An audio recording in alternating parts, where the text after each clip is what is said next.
Hi friends, welcome to தகவல் களஞ்சியம். வீடியோக்குள்ளே போகிறதுக்கு முன்னாடி நீங்கள் நம்ம சேனலை அப்போ வேணால் சப்ஸ்கிரைப் பண்ணிக்கோங்க. அப்படி இந்த பெல் ஐக்கான் கிளிக் பண்ணி அதுக்கு எடுத்துக்கோங்க. அப்போ தான் நாங்கள் போகிற வீடியோஸில் உங்களுக்கு நோட்டிஃபிகேஷன் வரும். நம்ம இன்னைக்கு இந்த கிளாஸில் என்ன பார்க்க போகிறோம் அப்படின்னா 7th தமிழ் நியூ புக்கில் செகண்ட் டேர்மில் யூனிட் 3ல் உள்ள செய்யுள் தான் பார்க்க போகிறோம். என்ன டாபிக் அப்படின்னா ஒரு வேண்டுகோள். ஃபர்ஸ்ட்டு நுழையும் முறையில் என்ன கொடுத்துருங்க அப்படின்னா இப்போ பார்த்திங்கன்னா கலைகள் பார்த்திங்கன்னா மனிதனோட இணைந்து தான் வளர்ந்து வந்துகிட்டே இருக்குது. கலைஞன் பார்த்திங்கன்னா படைக்கிற ஒவ்வொன்றையும் அழகியலோட தான் படைப்பான். ஆனால் பார்த்திங்கன்னா அது அழகியலை மட்டுமே வெளிப்படுத்தினா போதாது, மானிடத்தையும் பேசணும். ஒரு மானிட பண்பு அதில் இருக்கணும்னு சொல்கிறாங்க. அதை பற்றி ஒரு கவிஞர் சொல்கிறாங்க. இந்த பாட்டை பண்ண கவிஞர் இருக்காங்க இல்லையா, அவங்க இந்த கருத்தை சொல்கிறாங்க. நம்ம இப்போ என்னென்னு பார்க்கலாம். இந்த பாட்டு நான் உங்களுக்கு சொல்கிறேன். கலையுலக பெருமாக்களே, மண்ணின் வனப்பிற்கு புதிய அழகுகள் சேர்ப்பவர்களே, ஒரு மானிடத்தின் வேண்டுகோள். நீங்கள் சிற்பிகளாக பாறை உடைப்பவனின் சிலை வடித்தால் வியர்வை நடி வீசட்டும் அதில். வயல்வெளி உழவனின் உருவ வார்ப்பெனில் ஈரமண் வாசம் இருக்க வேண்டும் அதில். ஓவியர்களாக தாய்மையின் பூரிப்பை சித்திரமாக்கினால் அவள் முகப்பொழிவில் வழித்தெடுக்குமாறு இருக்கட்டும் கரிசன பாச உணர்வுகள். ஒரு சின்ன மழலை சித்திரமா, பால்மணம் கமல வேண்டும் அதன் பளிங்கு மேனியில். ஆல்ப்ஸ் மலை சிகரங்களா, அட்லாண்டிக் சமுத்திர அலைகளா, அமேசான் காடுகளா, பனிப்படர் பள்ளத்தாக்குகளா, தொங்கும் அதிசய தோட்டங்களா, இயற்கையின் பிரமிப்பு எதுவும் கலைவடிவு கொள்ளலாம். ஏதாயினும் இதை நினைவில் கொள்ளுங்கள், மானுட அடையாளம் ஒன்று இருக்க வேண்டும் அதில் கட்டாயம். மனிதன் இல்லாத இணையாத எந்த வனப்பும் வனப்பல்ல, அவன் களவாத எதிலும் ஜீவ உயிர்ப்பில்லை. அந்த பாட்டு இப்போ சொல்லும் பொருள் பார்க்கலாம். பெருமாக்கள் அப்படின்னா படைப்பாளர்கள். நெக்ஸ்ட்டு வனப்பு அப்படின்னா அழகு. பூரிப்பு அப்படின்னா மகிழ்ச்சி. நெடி அப்படின்னா நாற்றம். மழலை அப்படின்னா குழந்தை. மேனி அப்படின்னா உடல். இப்போ பாடலின் பொருள் பார்க்கலாம். ஃபர்ஸ்ட் என்ன சொல்கிறாங்க அப்படின்னா கலையுலக பெருமக்கள், அதாவது இந்த கலை உலகத்தோட படைப்பாளர்களே, மண்ணின் வனப்பிற்கு புதிய அழகுகள் சேர்ப்பவர்களே, ஒரு மானிடத்தின் வேண்டுகோள். அப்படின்னா மண் அந்த மண்ணோட அழகுக்கு இன்னும் மேலே நீங்கள் அழகு சேர்க்குறீங்க. அப்படி சேர்க்குற உங்களுக்கு இந்த மனித சமுதாயத்தோட ஒரு வேண்டுகோள் நான் வைக்கிறேன்னு சொல்லி இந்த ஆசிரியர் சொல்கிறாங்க.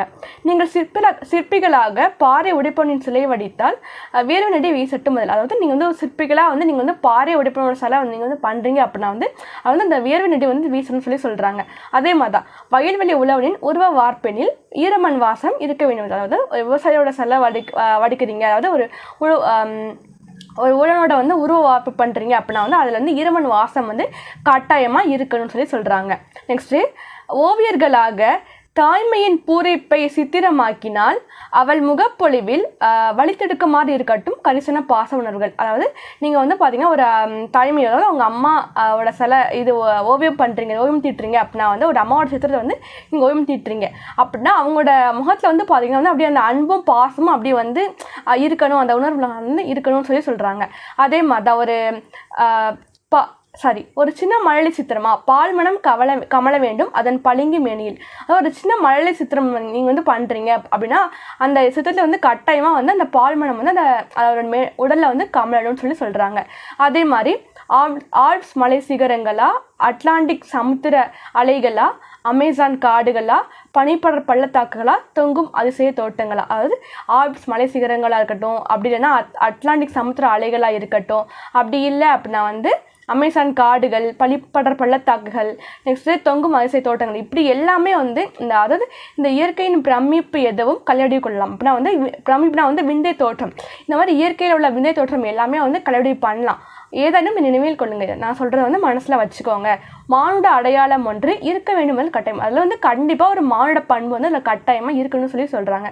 அதே மாதிரி மனிதன் இல்லாத இணையாத எந்த வனப்பும் வனப்பல்ல, அவன் களவாத எதிரும் ஜீவ உயிர்ப்பில்லை. ஸோ என்ன மனிதன் இல்லை, அதாவது மனிதன் இல்லைன்னா உண்மையில் அவன் அவன் கலக்காத எதுலையுமே ஜீவ உயிர்ப்பு கிடையாது அந்த மாதிரி சொல்கிறாங்க. ஏன்னா மனிதன் தான் இல்லை ஒவ்வொரு செயலுக்கும் முக்கியமான காரணமாக இருக்கான். ஸோ அதனால் மனிதன் தான் ரொம்ப ரொம்ப இம்பார்ட்டன்ட் சொல்லி இந்த பாட்டை முடிக்கிறாங்க.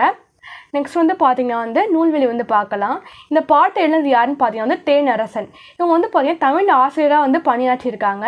அதுக்கப்புறம் வந்து இவங்க வந்து குயில், தென்றல், வானம் பாடி இந்த இதழ்கள்லாம் இவங்களோட கவிதைகள்லாம் வந்து எழுதியிருக்காங்க. இந்த இதழ்கள்லாம் வந்து நெக்ஸ்ட்டு வந்து இவங்களோட கவிதைகள்லாம் எப்படி இருக்கும் அப்படின்னா வந்து இவங்களோட கவிதையில் வந்து சமுதாய சிக்கல்கள் வந்து எழில் சுவட வந்து வெளிப்படும். இவங்க வந்து என்ன நூல்கள்லாம் எழுதியிருக்காங்க அப்படின்னா வந்து வெள்ளை ரோஜா, மண் வாசல், பெய்து பழகிய மேகம் இதெல்லாம் வந்து எழுதியிருக்காங்க. இப்போ வந்து பார்த்திங்கன்னா நம்மளுக்கு இந்த பாடப்பகுதி எங்கேருந்து கொடுத்துருக்கோம் அப்படின்னா வந்து பெய்து பழகிய மேகம் அந்த நூலில் தான் நமக்கு இந்த பாடப்பகுதி வந்து கொடுத்துருக்காங்க. இப்போ வந்து செகண்ட் வந்து பார்க்கலாம். அதில் ஃபர்ஸ்ட் வந்து என்னென்னு பார்த்திங்கன்னா வந்து மயிலும் மானும் வனத்துக்கு டிராஸ் தருகின்றன. அதுக்கு ஆன்சர் வந்து வனப்பு. செகண்ட் வந்து பார்த்திங்கன்னா வந்து மிளகாய் வற்றலின் டேஸ் தும்மலை வரவழைக்கும். அதுக்கு ஆன்சர் வந்து நெடி. மிளகாய் வற்றலின் நெடி தும்மலை வரவழைக்கும். இதான் வந்து ஆன்சர். ஸோ தேர்ட் என்னன்னு பார்த்திங்கன்னா வந்து ஒரு தாய் தான் பெற்ற டேஸ் சிரிப்பில் மகிழ்ச்சி அடைகிறான்னு சொல்லி கேட்டிருக்காங்க. அதுக்கு ஆன்சர் வந்து மழை. ஒரு தாய் வந்து தன் பெற்ற மழையோட சிரிப்பில் வந்து மகிழ்ச்சி அடைகிறாங்க. அதுதான் வந்து இதுக்கு ஆன்சர். நெக்ஸ்ட் வந்து ஃபோர்த் வந்து வனப்பிள்ளை இருந்தது பிரிச்சுன்னு சொல்லியிருக்காங்க. அதுக்கு ஆன்சர் வந்து வனப்பு ப்ளஸ் இல்லை. அதே மாதிரி வார்ப்பு ப்ளஸ் எண்ணில் வந்து சேர்த்து சொல்லியிருக்காங்க. அதுக்கு ஆன்சர் வந்து வார்ப்பெண்ணில். ஸோ அவ்வளோதான் இந்த கிளாஸ். எப்படியோ பிடிச்சினா லைக் பண்ணுங்கள், ஷேர் பண்ணுங்கள், கமெண்ட் பண்ணுங்கள். நம்ம சேனல் நமக்கு சப்ஸ்கிரைப் பண்ணுங்கள். தேங்க்ஸ் ஃபார் வாட்சிங். பாய்.